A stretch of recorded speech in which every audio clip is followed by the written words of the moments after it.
small till it ain't, till it ain't, till it ain't, till it ain't. I'm building up a wall till it breaks. She hated when I call and it's late. I don't wanna keep you waiting. I hope I never keep you waiting. She think I know it all, but I don't. Hi, welcome to the Mixtape with Scott. I'm the host, Scott Cunningham. I'm a professor of economics at Baylor University in Waco, Texas. And this is a podcast called, did I say this? The Mixtape with Scott? Well, that's what it is if I have to say it twice. This is the Mixtape with Scott, where I have usually economists on here almost always, and I just learn more about their personal story and their personal journey. And today's guest, I've actually had her on the show before, but it wasn't really a show when I had her. Sophie Sun at University of College London. When I interviewed Sophie originally, it was a long, long time ago. She was probably like my fourth interviewee. And this was when it really wasn't a podcast. It was more of me asking her about her paper a little bit and then putting it on my Substack as I was trying to explain her paper in an early explainer. And so I wanted to have her on again to kind of hear her more complete story. So she was gracious enough to be on the show. Uh, Everybody, a lot of people know Sophie for a paper that she did with Sarah Abraham on difference in differences and event study with treatment effect heterogeneity.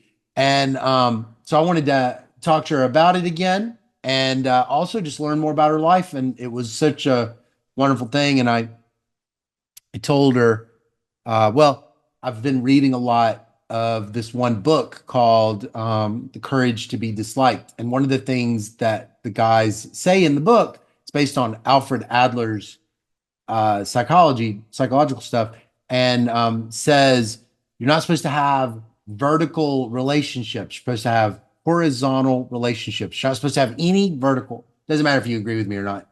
But so like a vertical relationship is where you both ridicule people and praise them. And horizontal relationships, you see people as your, there's mutual respect. You see people as your peers. And you can even do that with students with appropriate boundaries. But one of the things that you notice when it's a horizontal relationship is you express gratitude. You say thank you more as opposed to praise. And I've always been historically a praiser. And, but I told Sophie that I am so grateful for all the papers she writes because they're so aesthetically, the theory in them is so aesthetically pleasant. And I am so sensitive to beauty. And I really find her papers so beautiful. And I love teaching her different diff papers. So turning it over to her and this guy and let them talk. I hope you like it and I hope you find it helpful. Thanks so much for tuning in, and I hope you enjoy this talk. Well, it is. I say this every time how excited I am about the guest, but I mean it every time. And this person, I'm so excited to get to talk to her because I don't get to talk to her ever. For the sake of the listener, can you tell us your name and your title and who pays your paycheck? Hi everyone. Hi Scott. I'm Liyang, so you can call me Sophie. I'm currently an assistant professor at UCL, and I guess I'm most known to people for my work in different dip. Nah, that's awesome. All right. Well, so before we get started, I was going to do an icebreaker just to kind of get us started. So, what's a vacation that you've gone on? Doesn't have to be a recent one. It doesn't have to be an old one. It doesn't have to be your favorite or your worst one, but you just notice that every now and then it still pops in your mind, even to this day. Oh, good question. I think I would say it was probably this trip to Alaska that I had with my host family in wow, gosh, it's 2018. 8. Yeah, I was actually very luckily chosen to be a high school exchange student from China, and I was placed in this Chicago public high school and was taken care of by a local host family. Oh, And I think must be my second day in the US. They want to take me to their family vacation to Alaska. So yeah, it was a amazing time to get to know my host family, get to know the American cruise culture a little bit, and just see the oh, landscape in Alaska. That's yeah, very memorable. you went on a ship. You went on a cruise. Yes, yes, it was Oh, I've from never done Seattle that. and then Juneau. Yes. Oh, wow. Wow. That's neat. Oh, I can't wait to learn more about that family. So you grew up in China. Can you tell me a little bit about where in China you grew up? Oh yes, I'm from Changzhou. It's a I guess second tier city in China standard in Jiangsu province. It's about right now it's about an hour away on the bullet train from Shanghai to just give you a sense. It's Oh, on the East Coast. Um, and I spent all my childhood in the same place. My parents are from that region as well. So yeah, this trip to this exchange year, this whole year is my first time to be far away from home for so long. oh, wow. Um, What does that mean, second tier city? I've not heard that word before. Maybe this is how China would, because there are so many super-sized city, and my city, even with its population, is still considered not like a big city. Really? How big is it? Still gigantic though? I guess maybe 10 years ago, I think last time I checked was maybe 3 million. Yeah, it should, yeah, Pretty it, like urban? my high school, just to give you a sense, we had a class of 500 students, and there are maybe like dozens of school this size in my home city. Oh, wow. Wow. What did your parents do for a living? So my mom is a doctor, so she kind of also did continuing education, eventually became a plastic surgeon. Hmm. So yeah, she studied a lot when I was growing up. My dad, it's yeah, he was one of those first generation to go to college after the Cultural Revolution.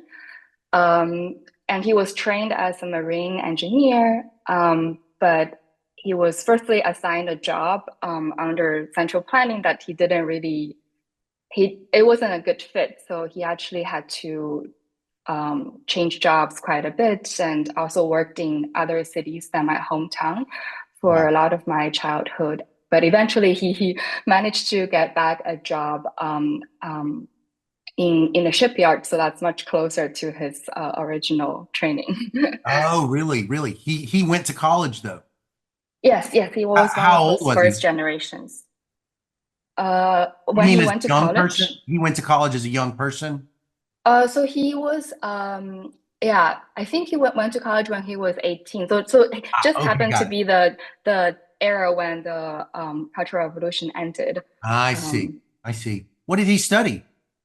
Marine engineering. Oh, so he was an engineer. Yes, Oh, okay. yes. Did you And have his last job was also engineer, so it all kind of closed the chapter well. did you Um, have any siblings? Brothers or no, sisters? I'm the only child. You're the only child. Um, Yeah. yes. Yeah. Well, what kind of games did you like to play as a kid? Yeah, I know you would ask this question, and I thought a lot about it, but unfortunately, it's so competitive in China. I think I just studied most of my time, and my mom wanted me to not feel so lonely as the only child, so she um, signed me up for violin lessons. So I will Oh, probably play some violin. But yeah, yeah. mostly it would just be by myself and study. Did you become good at the violin? uh, yeah, I think I enjoyed playing. And eventually I switched to cello. Oh, Not that I think I also preferred cello toward the end, but back then was a little bit more, again, speaking of the competition, to maybe have a little bit of bonus when I applied to college, and there's less competition for cellists than violinists. So I switched to cello. Um, yeah, I think it wasn't until during my exchange year I get to play in the local student orchestra that I understood why Americans are so into playing instruments. It's like a very social experience. But in China, it was Oh. very much an individual event. Mm, mm. Would you by nature say, I hear you saying it was very competitive, but would you say that that came naturally to you to be competitive, or was it something that maybe didn't come naturally to you? You're just, you were able to pick it up. I think I picked it up. I still don't think I'm a competitive person by nature, but in that environment, you kind of have to work very hard, stay focused on school.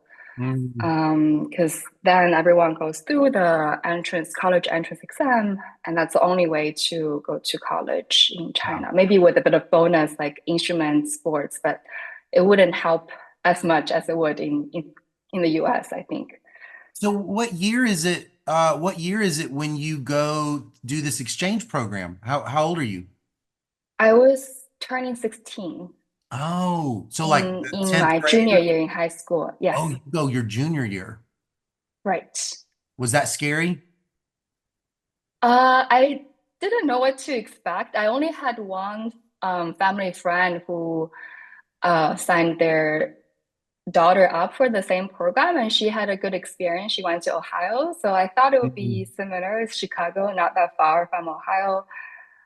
So yeah, I didn't expect to be scary, more that it would just be very different. But I've heard everyone's super friendly in Midwest, and yes, that's true.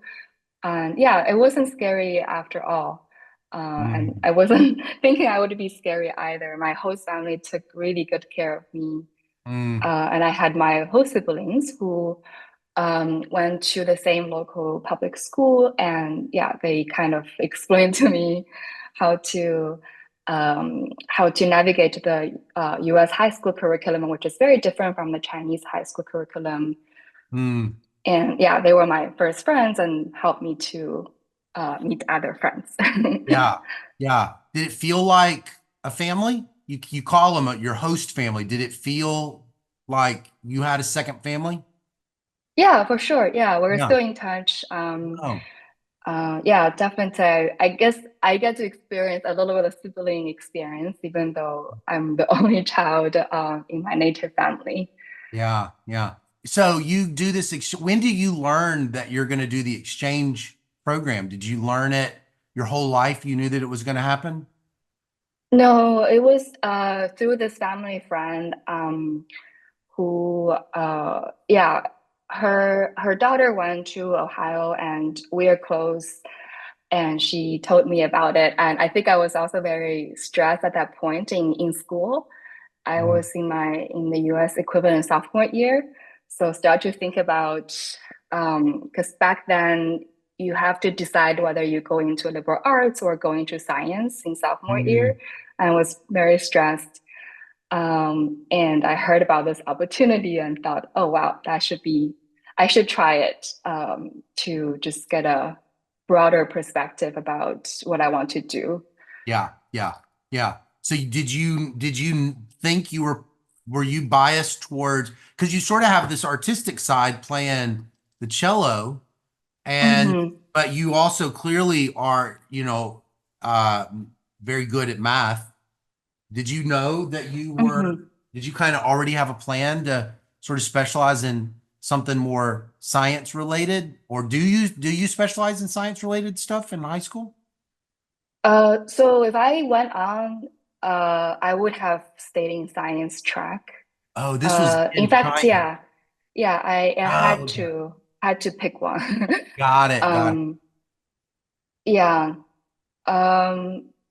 I think um, No, my artistic side is more of yeah, for self-improvement. I think yeah, I think by nature I'm better in science too. So Mm. looking back, it wasn't a difficult decision, but I just felt very stressed that I had to make a decision so early on. What does that mean, self-improvement? What did you mean by that?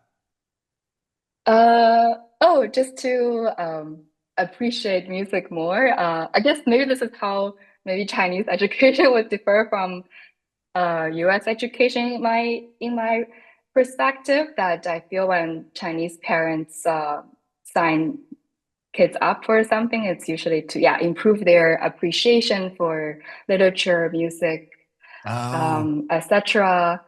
And yeah, to keep us busy in our free yeah. time. But in the US, yeah, I really felt it was more like a lot of it was social. I get to meet friends in the orchestra and talk about what music we like. Mm, mm.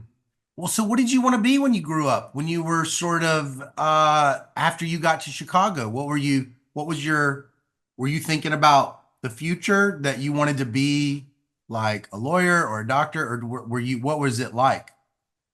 I think at that point, I wanted to become a doctor because of my mom, who Yeah. is yeah, worked really hard and became a plastic surgeon. And also, my whole sister at the time was looking to medical school, and Mm, I very much looked up to her. mm, Um, uh, and I think the issue became that after I decided to go to the US for college, it became very complicated for international students to go to medical school in the oh. US or go back to China, because then you have to repeat the whole education. So yeah, this path kind of became too complicated, and I started thinking about other plans. So why were you thinking about Wellesley? What drew you to go to, because you go to college in Wellesley. I guess that was like maybe 2010 or something like that, 2010 or Right. well, why Wellesley? I mean, it's a great school, but So I'm just curious what drew you there. yes, yeah, I'm also I think I was just super lucky. My host family, their children uh are all interested in liberal arts college. So I knew about these smaller colleges early on, and I took ACT during my exchange year. So when I went back to China to continue the high school, it became an option to me without a lot of planning. I already had the test score. I had teachers in the US high school willing to write me a recommendation letter. Um, so yeah, my host family told me about all these liberal arts college, and it was actually my mom who picked Wellesley College out of all because of the first lady of Republic of China. In the 30s.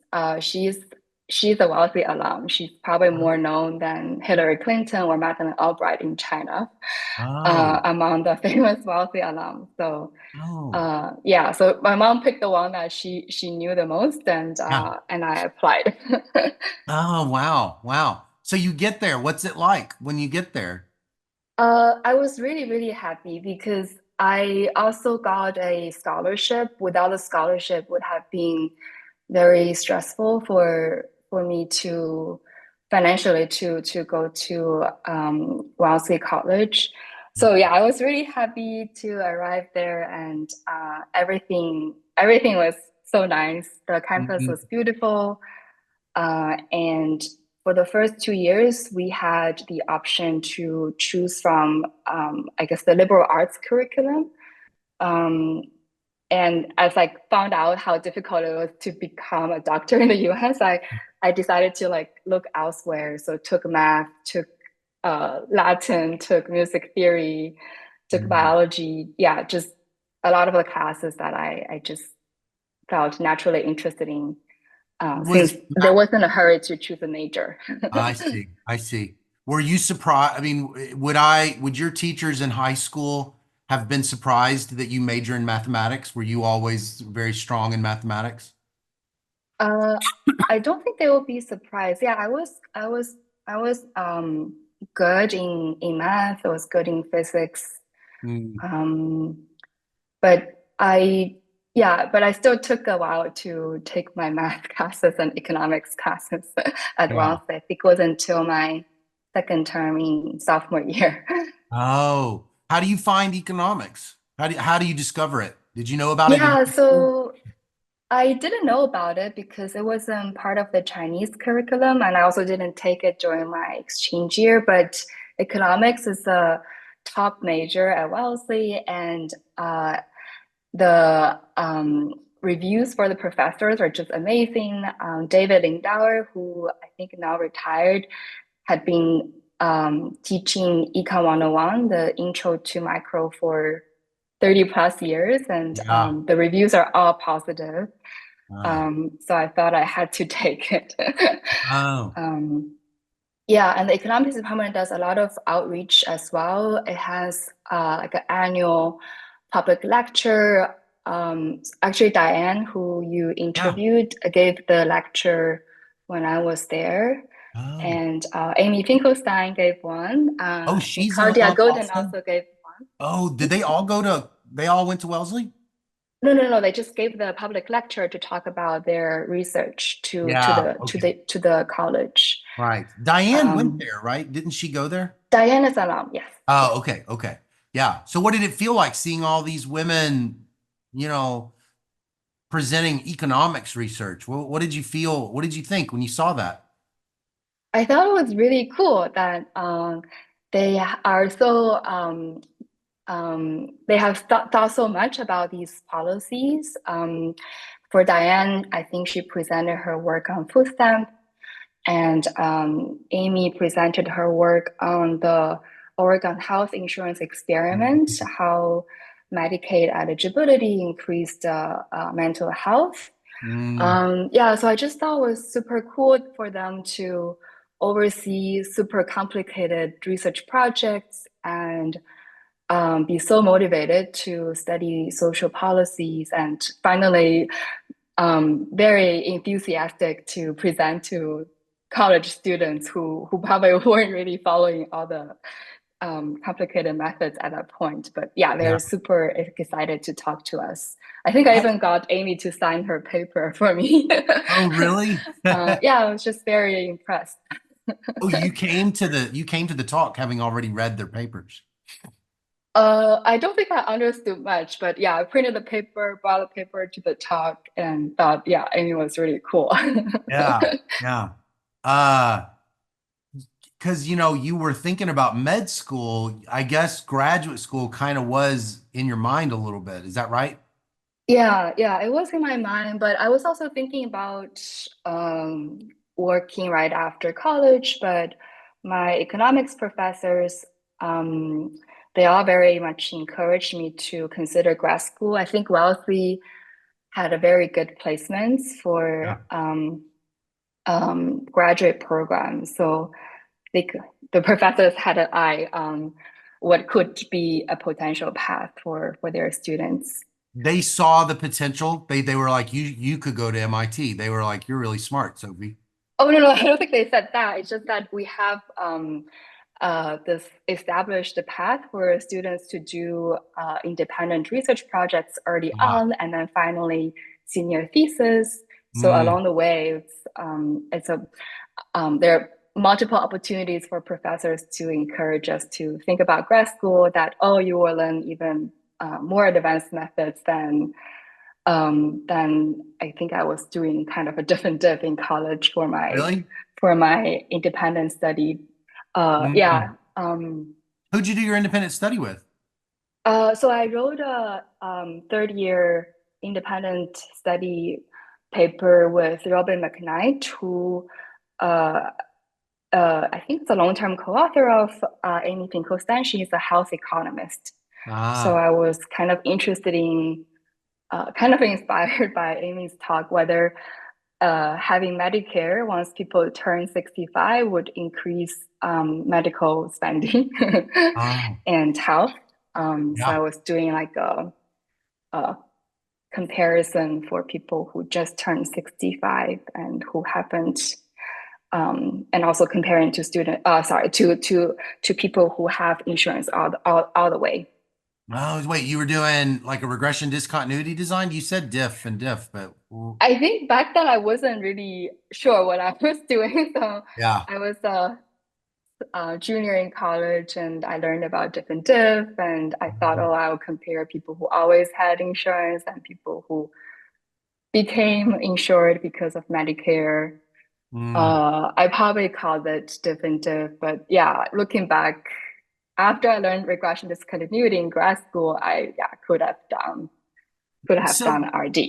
you were interested in these big programs, is that right? Medicare, Medicaid, SNAP, like, is that right? You were interested in like public finance in college? Is that true? Yes, that's right. Yeah, I think Oh. partly it was a continuation of my interest in health. A lot of these social Mm. programs Health. address health inequality. Right. Yeah, I did. Right. The med school, because of med school, you had health in your mind. Yeah, right. Oh, got it. Yeah, Okay. but I also worked with Dan Sickle in college. He kind of introduced me to this concept of innovation economics. Yeah. Um, so this two um, sides of my college experience brought me to Heidi Williams, Oh, uh, whom I worked for after college as a research assistant because she is like the perfect combination of health economics and how innovation mm. um, affects health economics as well. That's before grad school. You're working with them Right. like Yeah. pre-doc. You do a Yes. pre-doc. Yes. Now I guess it's called pre-doc. Back then we called it research assistant. Oh, Yes. so you were probably like an early wave of that pre-doc stuff. Yeah, probably. Oh, okay. I guess for the Wellesley, this type of trajectory was still quite common. I think people Oh, would work for the Fed or maybe work for some think tank or government. I think she mentioned she worked at the CA before grad right, school. right. Um, So you did that, and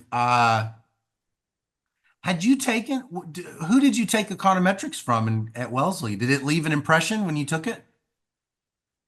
so I took econometrics with Robin in the economics department, but I also took this causal inference class in the I guess now would be called the math department at Wellesley. Oh, Yeah, so both left quite a mark on me. I think oh, for Robin, she actually taught a lot of these very clever RCT. So for example, using fake resumes to estimate employer discrimination. oh, Um, and the causal inference was also, I guess, less on the application, but just to expose very early on to these ideas of potential outcomes. yeah. You were learning that Um, in college. You remember yeah, hearing that's from Robin. She's writing down Y zeros and Y ones on the board.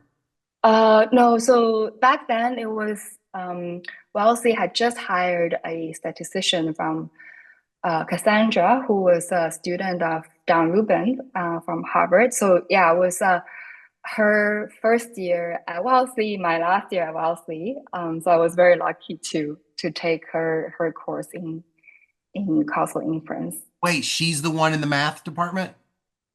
Yeah, I Oh, think now it's under math. I think for her first year, Wellesley was trying to figure out how to uh, transition because we didn't have a stats department nor oh, like engineering department. So yeah.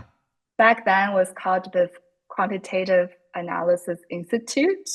Oh, So I was also her intern because she also provides statistical consulting to just the broader community.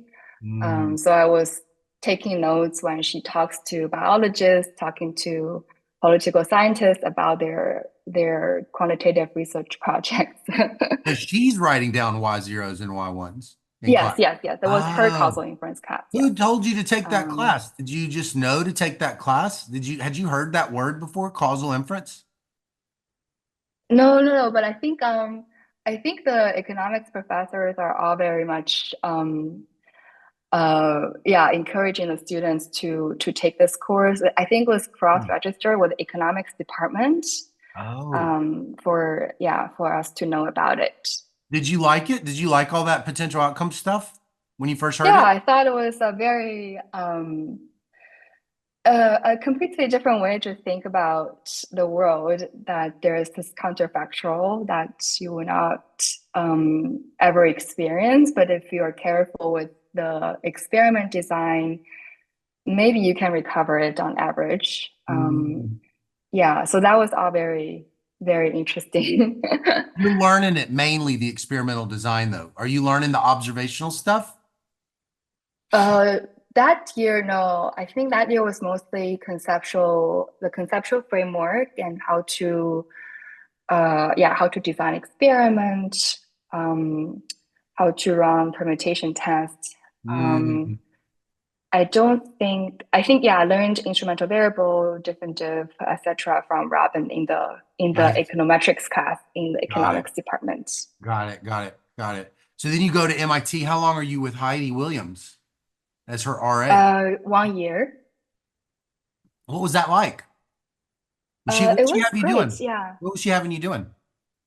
So she was interested in um, how did I guess broadly she was interested in how patent protections would shape the innovations. Right. So as the RA, a lot of the work I did was to start this bigger project to collect the patent data, which thankfully are all public Mm, for the drugs, because the FDA keeps track of all the patent information for all the drugs. And yeah. but it was just a bit difficult to scrape the scrape the website, and You did that? You wrote the code to do all the scraping? I think no, I must be one of the several RAs. We all Mm, contributed, and I think now Heidi made the whole drug patent data set available. So yeah, I think it's now benefiting the greater public. your first publication, I'm jumping ahead. I don't want to, I'm going to come back though, but your first publication is Stata Journal. And I remember when your diff and diff paper came out, you also immediately had that, Stata package. When did you pick up being Yeah. such a good programmer? I guess it's the RA experience for Really? Heidi. Yeah, yeah. All the RAs we had to code, and I guess Theta is the main language, but we also had to do some Python web scraping. Mm, Um, and I think Heidi also very much encouraged to us to be clean with our code. She yeah. very much had the idea of replication in mind. Mm, So yeah, I think it was throughout my RA experience I became good with data programming. yeah. Um, At the end of that experience or in the middle of that experience, when do you think to yourself, well, actually, I think I want to become an economist? When does that happen? uh, Or is that at I think Wellesley? I think probably I think yeah, it's the RA experience that was probably the most important factor. I think I was I was still thinking a bit about maybe working or go to maybe even law school. But I really liked my RA experience. I liked working with Heidi, and I Mm. had so she arranged for her RAs to sit in the NBR, the physical building, Oh. together with RAs on other research projects with other professors. So it was a very collegial environment, and we had lunch together every day to Mm.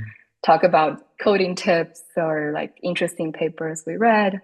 Mm. So yeah, I just wanted to keep this experience a bit longer, and grad school would be the most natural natural option. Are you picking up econometrics during this period of time, or is it still more applied work, public and stuff? I think mostly applied work, Yeah. but I Okay. think Heidi, maybe she had a vision for me to go Really? into econometrics, but yeah, she would, whenever we're running some complicated regression, she'll be like, "Oh, Sophie, you can take some time to look into this method." So yeah, she was actually, yeah, allowing me to take some time off work to study the sum, Did it come if it's natural to you? interesting. Did it come natural? Did econometrics that early on sort of feel natural to you, or was it really hard and foreign? I do find it back then, yeah, I did find it yeah, complicated because once you I guess in college, especially for my experience at Wealthy, application is the most important. We didn't really like differentiate what happened if your outcome is continuous or uh, binary or discrete. But all of these things will become important for research level Yeah. econometrics. So yeah, I think it did feel foreign, but I just felt yeah, Heidi had this vision for me. And when I started at MIT, I also had really great professors who later became my advisors. So Yeah. I just want to follow them and being able to learn more from them. Yeah. Yeah. Well, so can you tell me a little bit about how this paper with Sarah Abraham was born? You've told me before, but I like hearing the story. Sure. Um, right. Yeah. So I I had at MIT for my PhD, I had to pick two main fields, and I picked public finance and econometrics. Mm. Um, and we have to write a third year paper um, after we finish all the field exams. So I was trying to come up with an idea, and it was very difficult in the beginning. But my advisor Isaiah told me that Sarah at the time, who was 1 year above me and was a student of Amy, was asking him about how to handle these event studies when you have multiple cohort that receive the treatment at different times.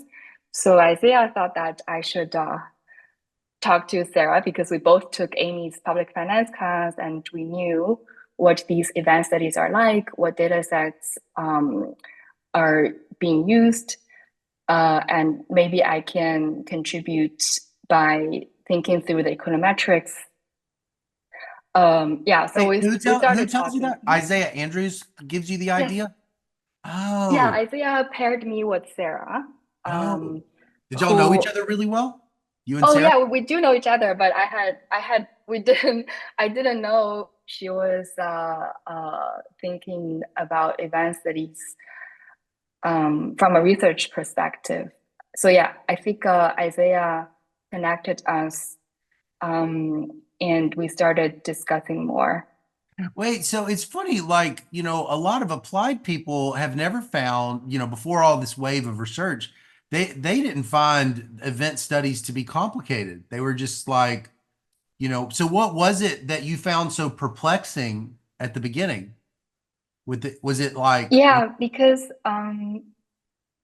so when Amy teaches event study, like she kind of hinted that firstly, there's no econometrics paper that she thinks is the like the final word on how to run event study in terms of which pre-period you normalize, leads and lags to include. In particular, I remember very clearly she was saying how sometimes you want to not include all the leads and lags because they are probably estimated on very few observations yeah, if units begin treatment at different times. So she kind of had this intuition why those leads and lags coefficients are so noisy. yeah. Um, Um, so I think, yeah, Amy kind of left this hint through her teaching that this is an open econometrics question. Mm, mm, um, so yeah, maybe broadly speaking wasn't complicated to implement event study, but I think Amy was very careful in explaining how she viewed these event study analysis and what right. would be the things to pay attention to. Yeah. Yeah. Um, Well, so tell me about the workflow that you and Sarah had. Well, tell me about how you got up every day and worked on it and what was it like collaborating? What was that like? What'd y'all do? right, yeah. So I think Sarah had the initial guess that maybe heterogeneity would mess up event study somehow, but neither of Mm. us had a clear idea what would happen. So she actually went ahead and designed simulations and kind of Oh, convinced us that it probably would mess up things, that the point estimate can flip signs depending on how you specify the leads and lags. Um, but it was all very, I think, high level. yeah. Um, yeah, I think again, this was my probably the first econometrics project. So yeah, I didn't know what would be the right approach. So it's just a lot of it was just to iteratively with Sarah try to design simulations to match with the theory I was trying to write down. Um, and eventually, yeah, I think maybe after uh, probably like 4 or 5 months, finally, without her simulation, evidence matched with my theory. And Oh, then we started writing things down. how'd you Um, get to how'd you get your decomposition? You told me once you did the omitted variable bias formula. yes, that's right. Mm, Yeah, so I think that part, I was really getting a lot of ideas from Peter Hall, who back then was working on decomposition for the mover design. So it's much, much more complicated. mm. And he was doing these decomposition very carefully. So yeah, I What, think you that go was to how some I brown got this bag? idea. You grad students would go to some brown bag and share what you were working on or something? Or he just would send it? Right. Yeah. Yeah, we will have like I guess we call it lunch talk as a brown bag. Oh, okay. So what? You're watching Peter do decompositions of regressions, Yeah. panel regression. Um, yeah, And in the mover design. yeah. And so it's giving you these ideas. Why is what's sparking ideas to you that you didn't have? How you could Uh these tools? yeah, because I think the idea for for us is to be able to express the estimate of these event studies as some combination of the heterogeneous effects. We know it has to be a combination, we just don't know exactly how. And Mm, I think Peter's paper was, yeah, exactly trying to do something similar for movers design. mm. So that was how I realized, oh yeah, I need to do the partially out. Oh, did you um, enjoy the paper? Did you enjoy making it? All those discoveries? yeah, it was, yeah, I think it was very, it was, I think at that point, definitely felt very challenging being the first project. Um, but I think I was very happy to talk to Sarah, who is very organized and always very eager to talk to applied. I mean, she herself is an applied person. So Mhm. through her, I get to talk to people in applied, and they're all very interested. So I think that kept me going. Does something click Yeah. at some point? Something clicks. I really associate one of the things that I really emphasize when I teach is the decomposition. And I have like this really nice slide where there's like three rows being added together and there's all the, and I can be like, these weights are summing to zero, and these weights are summing to one, and these weights are summing to -1. And it's just beautiful. It's so pretty and so interesting. Was it like, Mhm. was that one of the core moments where you, or what's like the surprising part of the paper back then? What surprised you, I guess? So I think initially it was just a static specification where you only include the treatment indicator. Yeah. So that one was um, I think we understood it, but then I showed what I did to my advisors, Anna Mikoshiva and Isaiah Andrews. And also, of course, Sarah had always been telling me that it's an advanced study that people do. And Isaiah and Anna said, well, yeah, you should really push on the event study and think about what's the implication for these pre-trend tests. Yeah. So I think, yeah, I think that was probably the point I really tried to push for the final version where the main decomposition result is for the dynamic specification. Oh, so it was not, it might not have happened like that. It might have been the static, it might have been like a bacon decomposition that could have happened. That, Right. I think in the first iteration, yeah, because I think that one uh is also done in practice. Um, so it's natural to start that way and kind of mapped to the omitted variable bias formula. yeah. Um, well, but yes, my co-author and my advisors all pushed me to look more into the dynamic specification because Mhm. that's where most papers would do after they run the static specification. Yeah. Yeah. Um, Was it when you came up with your interaction weighted estimator, uh, how long did that take to work out? And how did you even come up with that? Was it just obvious or what was the deal? yeah, so again, this is through the brown bag. Uh, Someone brought up to me this paper called Broken Fixed Effects. Oh, yeah, right. Yes, so what they did to fix the broken fixed effect is to do it this yeah, basically to uh use the weights that researchers had in mind to combine the estimate, not to rely on the OS to combine the estimate. So yeah, that's where the idea came from. Okay, okay, okay. And so this whole like, using already treated as controls and all this stuff, is that surprising? Was that you could see that happening? That the differential timing is playing this weird role?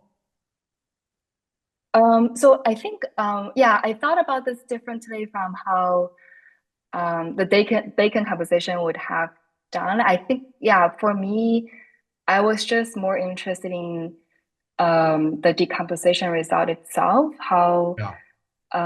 different cohort contributes to the final OS estimates. Yeah, Yeah. I wasn't really thinking about the VAT control, which I agree is a very good name. Yeah, But right, yeah, I right. think back then was just to mechanically understand how OS aggregates estimates and how, more importantly, what's the implication for the pre-trend test because Mm. um, if the pre-trend estimate had um, any of the post-treatment effect estimates involved, then that kind of invalidates the interpretation for the pre-trend test. So Oh, okay. that was my yeah, my approach, which may be a little bit more mechanical than the Mm. Bacon decomposition. So is Um, this your job market paper? no, my job market paper was about policy learning. Oh, I think I was already wrapping the event study paper up in my sixth, yeah. By the time I go on the market, it was already wrapped up. oh, Um, oh. When did you get the feeling that this paper was going to be influential? And was it, when did you notice it happening? um, yeah, I don't know. I thought I was just yeah working with Sarah to talk to people who run event studies. I think it was actually Isaiah who told me that he felt it was going to change empirical practice. Yeah. And also Pedro Santana reached out. Oh, Um, that I realized that yeah, there is a broader community who is interested. Um, but did you like, have you been, I mean, because it's like a million citations. I don't know if you saw, I made this like figure of the impact factor of Journal of Econometrics. And after 2020, it's like 1.91. It's like its own, I didn't do a diff and diff, but it was like 1.9, 1.9. And then in 21, it's like 2, and then it's like 4, and then it's like 10. And so the impact factor at Journal of Econometrics just blows up after y'all's paper. What did you, was that surprising to you that like this really has been so impactful? uh, yeah, I think it was very surprising, and I'm very grateful for the recognition, and it definitely adds a bit of pressure on what next I would work on. Really? But yeah, yeah, I'm really grateful for the Mm. recognition. And I think it kind of showed me that it really pays off to understand what applied researchers Oh, are doing. Yeah, like the follow-up work I had done since the definitive paper, I always try to with my co-authors understand what would help applied researchers the yeah, most. Um, Yeah, like for example, the follow after definitive, I started working on synthetic control yeah, with Avi Feller and Eli Banmanko.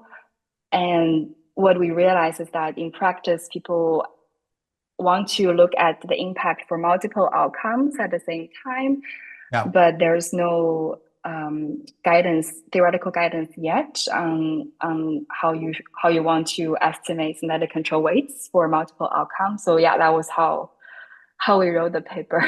right, right, right. um, Yeah, yeah, because I think even in your paper, yeah, um, this is a common issue that you have multiple outcomes you want to analyze with yeah rape arrest and prostitution arrest for you. I think yeah, yeah. in the paper. You mean because you're looking at, like, we were looking at health outcomes and we were looking at crime outcomes.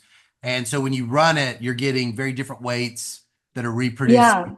So, definitely. and so that's a problem. That was like, to people, that was like a problem. It It, looks like a it problem. should be Yeah. the same weights. Is that right? That's what people used to tell us. But if yeah, I think that's where I thought this whole method control is so magical in the sense that the weights in the end is just trying to recover this latent outcome that drives all these outcomes, the health, the crime. So if you believe in this common latent outcome framework, Mm. um, then it only matters if you can recover the latent outcome. It doesn't matter how the weights are. Yeah. Um, so it's fine to have different weights associated with different outcomes as long as they are driven by the same latent outcome, Mm. because there are multiple ways to recover the latent outcome. But statistically, you can actually estimate the same set of ways to improve the efficiency. How would you So do that? How do you get the same weights on different outcomes? Is that what you said? ah Same weights? yeah, so you could estimate the weights by concatenating the outcomes together into a longer pre-treatment series. Uh-huh. Um, or you can aggregate multiple outcomes into a single index. So in our Oh. paper, for a starting point, we just say a normalized average. Then you estimate the weights on the averaged outcome. Mm. So this way you will be guaranteed the weights are the same. Oh, okay. Okay. Have you enjoyed these projects? Because you have I think you have two of them, right? And one of them, is it forthcoming at Review of Economics and Statistics? Did I see? Yes, yes, yes. Oh, Yeah, okay. just went through, thankfully. Oh, okay. Um, Congratulations. Thank you. Yeah. Yeah. Uh, you've has it surprised you now that you sort of have this career, how how has it surprised you? I guess I don't know if this is true. Tell me if this is wrong, but you seem to be first an econometrician. Like public is sort of your second job. Is that right? Like you're primarily, do you think of yourself as I am an econometrician, or do you even think in those terms like identity, like your identity is something? I might, maybe I'm the only person who thinks that way about No, self. I no, don't know. yeah, I think, yeah, I am an econometrician. Um, yeah, I don't know if this is an identity. It's more like my job. Oh, That's it's how your I think job. about it. Yeah. But I think um, a perk of being a econometrician is, yeah, we get to talk to applied researchers across applied fields. Yeah. So I think that's something very nice.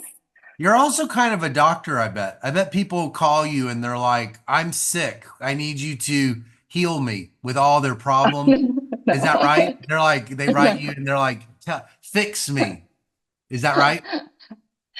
No, no, I don't think that anyone. Uh, yeah, You're like, I you do like get went to emails med about school. questions. You like went to econometrics med school. You did become, is that right? People do expect you to like tell them everything that's wrong with their like thing and fix it. No, no, I don't think I can do what real doctors does to patients. No, no, I just provide yeah, I do provide feedback in terms of what the econometric literature is at for the specific problem Yeah. my colleagues or students are asking. Um, yeah, no, yeah, I think I definitely cannot fix all the research questions, Yeah. but I do try to read broadly and think broadly about what would be useful for Well, applied researchers. well, what's your favorite thing about your job now? That you're at UCL. So tell me, what do you love about the job? Yeah, I think what I like a lot is that at UCL, we have a very well-established econometrics group and also a very broad applied group. So I get to talk to both sides um, often, and that allows me to really broaden my econometric skills from by learning from my colleagues, but at the same time to understand the applied questions people are working on. Yeah. Yeah. Yeah, that's what I Because really like. it's got both. So you enjoy all the cross collaboration to kind of be hearing what people are working on. Is that what you're saying? Yes, that's right. Mm, mm. Well, how do you like living in, is it London? That's right. Yes, UCL, London. How do you like it? right. University College London. You were in Spain, you were in Madrid, and you were at Berkeley too, right? For a little bit. You did a postdoc there. Am I remembering correctly? Yes, yes, that's Yeah. right. Yeah. Well, how do you like London? It's very, yeah, it's very diverse, and I think all this, I really like all the cities I've lived in, and they're all very different. It's hard to tell Yeah. um, which would be my favorite. Yeah. Yeah. Yeah. What's your Yeah, typical day very lucky like? to experience all these cities thanks to my job. Yeah, I bet.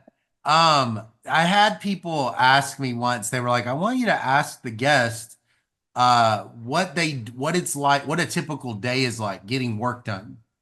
So like, Mhm. you go to bed and you wake up and I'm just curious, like, because you're so, like you're not on social media. You seem like you just have, you're very, you're, uh, you're a hard worker is the sense I get. You seem like you work hard and you're very careful and humble. And I'm just curious, what's your day like? What's your production function like? Uh, I wish I understand this myself too, that I can be more productive. No, I think yeah, most of my day is still reading papers, Mhm. trying to work on projects by meeting with co-authors, writing down derivations and show them to my co-authors, and make sure I get things right. Yeah. Um, and yeah, I think being at UCL means there are also a lot of seminars that I can go to and a lot of speakers I can talk with. So that Yeah. also makes up for quite some time. And finally, I now really appreciate that um, there are PhD students who are interested in econometrics. So talking to them also broadens my perspective, Mm. to know what they want to work on, Yeah. and how I can share my experience with them Yeah. to push them in the in the right direction. Right, right. You had said earlier that China was very competitive, and you people say economics is very competitive, and I'm curious, what do you see economics being like for you? Does it seem competitive given how you've been in environments like that kind of since you were little, or does it seem different? I think it's no, yeah, definitely very different. I think again, my education in China, this is only up through high school. So the way evaluation happens had to be very, um, I guess, one dimensional. Is just the test score. Yeah. Um, Now, professionally, I think the community had a lot of different ways to evaluate you. Um, and yeah, regarding evaluation, I do think it's a bit less um, competitive in the sense that you can contribute to the profession in different ways. Oh, okay, um, okay. Oh, wait. So in China, the when you say it was competitive, it sort of felt like there was not a way to contribute. oh no, I just meant for my high school education because Oh, in okay. school the only way to to do well is to score high in the exam. Oh, Um, yeah, I think professionally this is a now it feels much more different than in school that I can contribute by writing more papers, developing theory, but also to talk to applied researchers. Um, yeah, again, I have never worked really in China. I don't know what it will be like, yeah, but it's just to compare what it would be like to work as an economist compared to yeah, studying in high school. yeah. Well, I hope it's okay to say this. I am very appreciative of all the work that you do and how you do it. I find that paper that you wrote with Sarah I love teaching it. Thank I you. have it on the slide. I love how it feels every time I go through the slides and I go through the decomposition, and I really appreciate how lovely it is and how it feels Thank so you. pleasant, to go through it. Um, and I actually think I'm probably a lot more like a lot of applied people that maybe they hadn't always seen how beautiful uh these things could be. And I do think that you've made really beautiful works, and I really appreciate because that's really nice. That's a Thank really you. nice thing. Um Thank you. Yeah, for liking the theory part. Well, so this has really been nice. I'm so grateful you're on the show. And I was just curious, what are you excited about, in this next couple of years? Yeah, so I've been working on a project with Tim Armstrong and Pat Klein to think about now that we have these robust methods for doing event studies, how you can combine these estimates with the classical two-way fixed effects estimates that might be more precise. So I guess Yeah, this is more about how you would communicate the results. Um, because I do get questions about, oh, I should I put my robust estimate in the appendix or not report it until a referee asks. um, right. but from working with Pat and Tim, yeah, we kind of realized there's still value in reporting both because you Mm, never know whether your audience um, how much of treatment effects heterogeneity your audience really believes in. yeah, Um, so yeah, so we're trying to develop ways for readers of these papers or researchers themselves to be able to combine robust and non-robust estimates in a more informative way. yeah. So yeah, I'm very excited to understand how we can communicate better these estimates. Mm. And I'm also working on weak identification still with my advisor, Anami Kushiba. And I started working more on policy learning after grad school Ah, as like a continuation of my job market paper. So ah, yeah, these are the things I'm very excited to oh, keep working on. you're so smart. You're so hardworking and make such cool things. And I'm really, it's fun. It's fun when your papers come out. It's fun to read them. So, Oh, uh, thank you so much. yeah. Well, I'm gonna let you go. I really appreciate you being on the show and really appreciate you being out there. Thank you. And yeah, Okay. great catching up with you too. Yeah. Okay. Good. All right. Well, you have a good day.